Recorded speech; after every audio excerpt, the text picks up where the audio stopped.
Okay, hey everyone, Paul here for Classic Motorworks, and before we get started, please don't forget to like and subscribe because that helps me get more videos out to you. All right, so you may recognize this engine because I just finished up doing a wiring for the electric fan on this car. But before I finish that completely and clean up the mess in here, I need to go ahead and replace the gasket for the thermostat housing. Now, here's the funny thing. I just got done putting all this on here very neatly, and I'm 99% sure that I need to go ahead and cut at least 2 of these to give me a little bit better access so I'm not tugging on these wires. I don't want to mess anything up. So we're gonna go ahead and grab the snippers and do that now. Okay, so while I was over there, I did grab a couple of sockets because I believe this looks like a 9/16. I grabbed a 5/8 as well, but I'm pretty sure it's a 9/16. Yep, and that is a 9/16 that we're going to use in just a minute. So let's go ahead and start by cutting out the zip ties that I just put in here. And that's going to give me just enough of room to access, and I can move these wires without destroying them. And in fact, this one I can actually disconnect and reconnect, and that really opens that up nicely for me. Okay, I've now thrown probably today 30 zip ties across the garage, and maybe 5 of them have made it into the one just fell. Maybe 5 have fallen into the actual trash can. I will find them when I move the floor jack across. Okay, so we're gonna go ahead and loosen this up.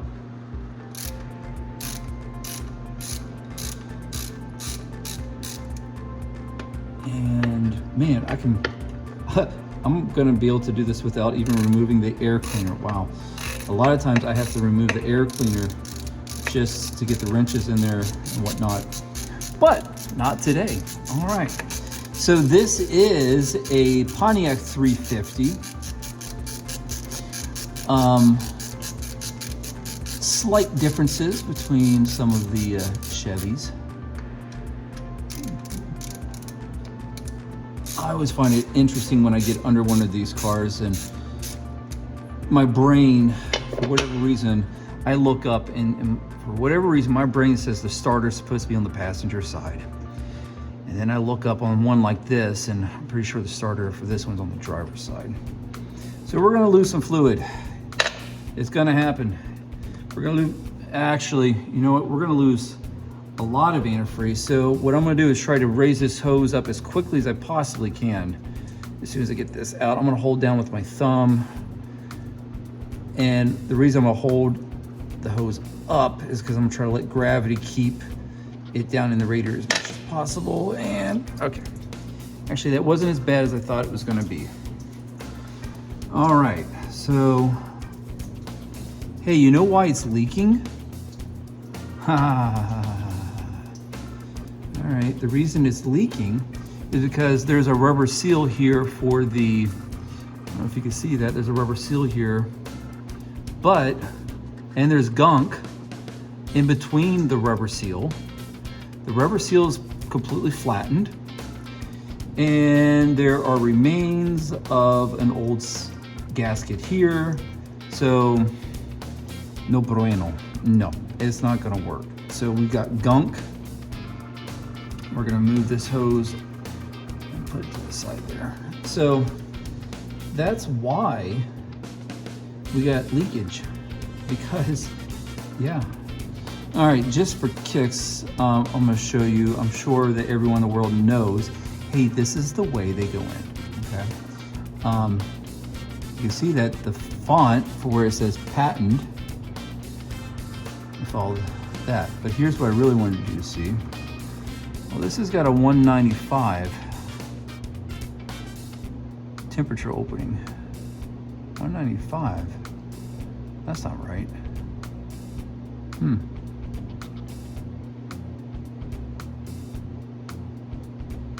No, I believe it is. I thought it was a lower one, but no, it's not. 195. Very interesting. Okay. All right, so now we're going to very carefully, because we do not want to scar this up, take a razor blade knife and very carefully clean up the gunk that's on both sides. Okay, so very carefully now. Try not to get stuff fall in there. I could, if you really wanted to, you could put a rag in there, but when I do this, I'm pushing off to the side, and when I go around it, I'm pushing it away from the hole. And that helps prevent a lot of the stuff from going in. And if you watch, actually looking at it while you do it, which, you know, looking at what you're doing is probably one of the best things you could probably do. You can actually see it moving, and I'm pushing it off to the side. And that side already looks a lot better. Looks much better. Okay, so this side, I'm trying to be careful. Yep, a lot of it just came off the still on the razor blade. So we'll do that. I mean, if a little bit gets in, it's not gonna be the end of the world. It's not awful, but again, I'm picky about things. I try to make things nice. That's why we work on the classics and not, you know, we care about the classics. All right, clean up this here, and that's gonna be pretty much good. Gotta be careful on those aluminum intakes. It's very easy to scar them. So take your time, be careful. If you feel it catch, then stop. Okay? And keep pressing.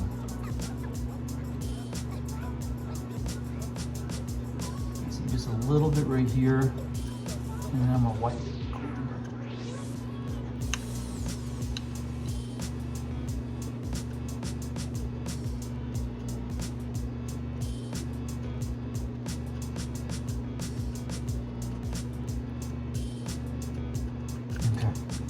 That looks pretty good. All right, and then what I like to do, I like to take a rag and just make sure there's nothing that I'm missing.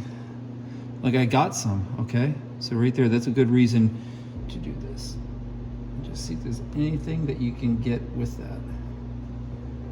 And yep, there's a little bit more junk. So that's just gonna help with a better seal in general, okay? Now I'm gonna do the same thing. This one I'm gonna have to do differently. I'm not gonna take the razor blade knife only because it has that rubber seal in there. We don't want to be fighting with that. So yeah, I think that rubber seal doesn't require you to have a gasket. However, that rubber seal is either sleeping on the job or it's just flattened out completely. So it's nice and chromy, but is it leaking? Oh yeah. Okay, so I'm not sure if it's gonna fit this. Let me go see if I've got it. Okay, so I've got a couple of laying around gaskets. This one is a reusable gasket. I don't know if it fits this though. Will it fit? No, and the reason I was questioning that is because I think I was attempting to put this on another Pontiac, and the Chevy 350 is a little bit larger. And then this one, let's see, AMC for 151 engine, 80 to 83. GM production, V6 V8, 35 to 95. I don't know. Let's take it out of the packaging and see. I think maybe it will, because the opening is larger and it would work for the Chevy or the Pontiac.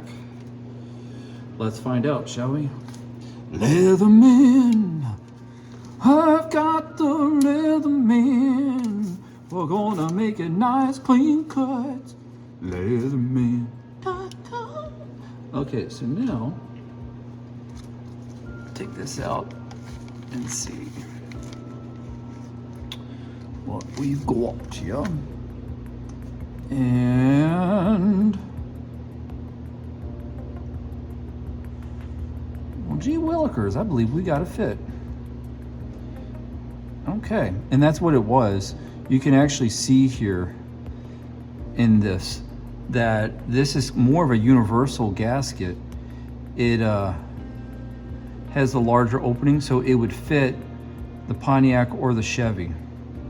The bolt holes are open. Cool. That's I'm gonna keep note of that.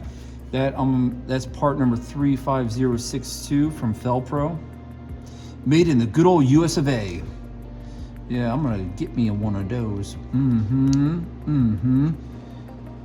Have a couple of those on standby. And even has it stamped 35062 on it. Now, I like to put these on as dry as possible. So, what I'm gonna do is actually take this and soak this up a little bit and push that out. And all I'm doing is just lowering the level if I can, without it coming back up completely. I just need the level to go down a little bit and stay down while I put this on. Okay. So we're going to wring this out, just tap it over here.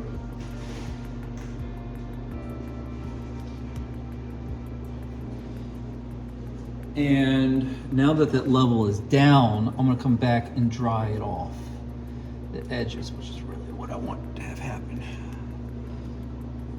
I prefer this to be all nice and dry. I don't like it to get, I mean, it's gonna get a little wet. Yeah, I get that, but that's just how I've always put them on. And I shall continue. You can't stop me. All right, so anyways, now that the hands are all wet,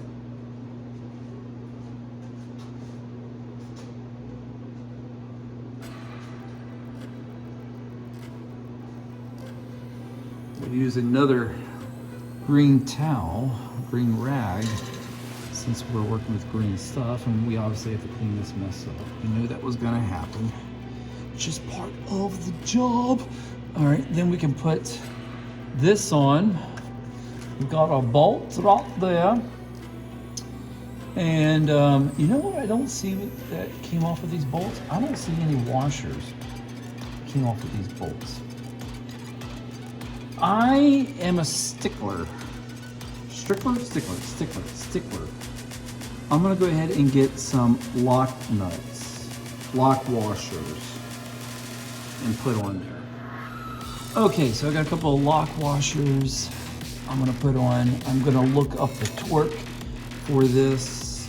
And you know, I'm gonna have to dig a little bit deeper because this is not the original intake manifold. That's something to consider, guys. If you are working on your car and you have a different intake manifold than the car originally came with, you can't just, you know, go to your Googles and look up, or if you have some software or whatever you're using, you just can't use what it says. You know, aluminum intakes very different than the cast iron that it most likely came with. So you got to make sure that you are yeah, okay, so we're gonna put that back in. We got our new gasket. We're gonna lay here. Okay, looking good. All right, we're gonna take our hose. Radiator hose.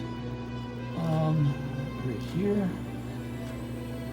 Just trying to make sure there weren't any wires in the way. And I'm gonna very loosely put this on there. Just get a couple threads in, okay?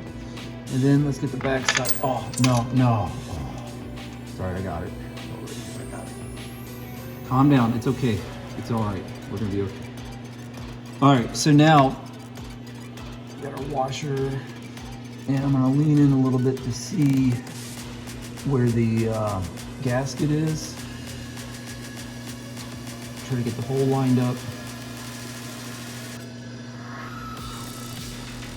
Let me get it started.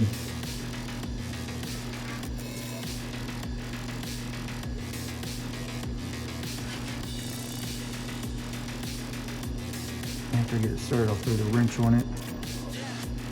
And good, I think we're started. Okay, so now,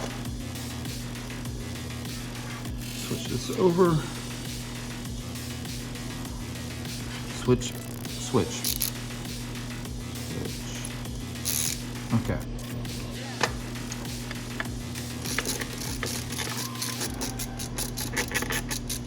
We're just gonna snuggle as it's, we want to go on even.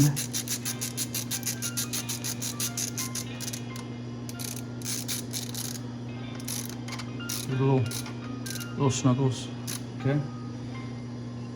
Not much.